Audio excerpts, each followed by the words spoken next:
இன்று வைகாசி மாதத்தில் வந்திருக்கக்கூடிய சிவராத்திரி, அதுவும் கிருத்திகை விரதத்தோடு சேர்ந்து வந்திருப்பது ரொம்ப ரொம்ப விசேஷம். எவர் ஒருவர் இன்றைய பதிவில் பார்க்கும் சிவபெருமானின் ஸ்தோத்திரத்தை கேட்கிறார்களோ அவர்களுக்கு 1,00,000 முறை ருத்ரயாகம் செய்ததற்கு சமமான பலன் கிடைக்கும். கஷ்டங்களுக்கு எல்லாம் 100% பரிகாரம் கிடைத்துவிடும். ஓம் ஸ்ரீராம சௌமித்ரி ஜட்டாயுவேத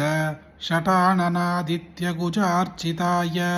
ஸ்ரீநீலகண்டாய தயாமயாய ஸ்ரீவைத்யநாதாய நம சிவாய கங்கா பிரவாஹேந்து ஜட்டாதராய திரிலோச்சனாய ஸ்பரகாலஹம்த்ரே समस्तदेवैरभिपूजिताय श्रीवैद्यनाथाय नमः शिवाय भक्तप्रियाय त्रिपुरान्धकाय पिनाकिने दुष्टहराय नित्यं प्रत्यक्षलीलाय मनुष्यलोके श्रीवैद्यनाथाय नमः शिवाय प्रभूतवादादिसमस्तरोग प्रणाशकर्त्रे मुनिवन्दिताय प्रभाकरेन्द्वग्निविलोचनाय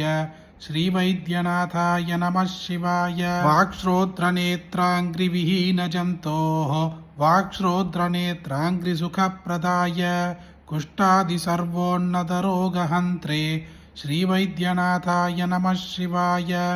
वेदान्तवेद्याय जगन्मयाय योगीश्वरध्येयपदाम्बुजाय त्रिमूर्तिरूपाय सहस्रनाम्ने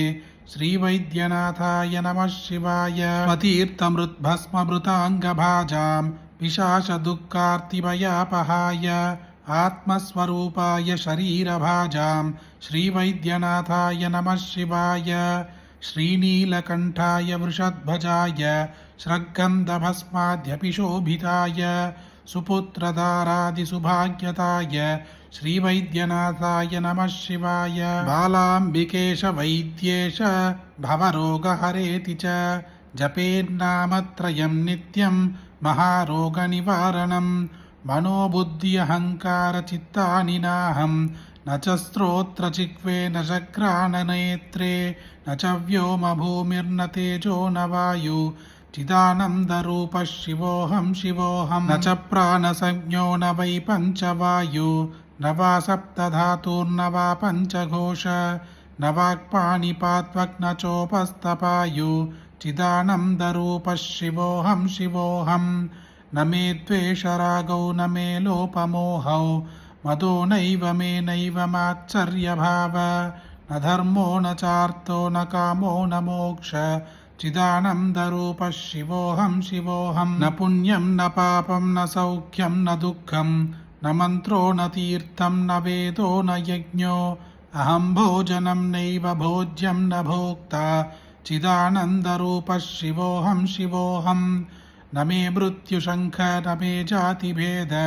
पिता नैव मे नैव माता न जन्म न बन्धुर्न मित्रं गुरुर्नैव शिष्या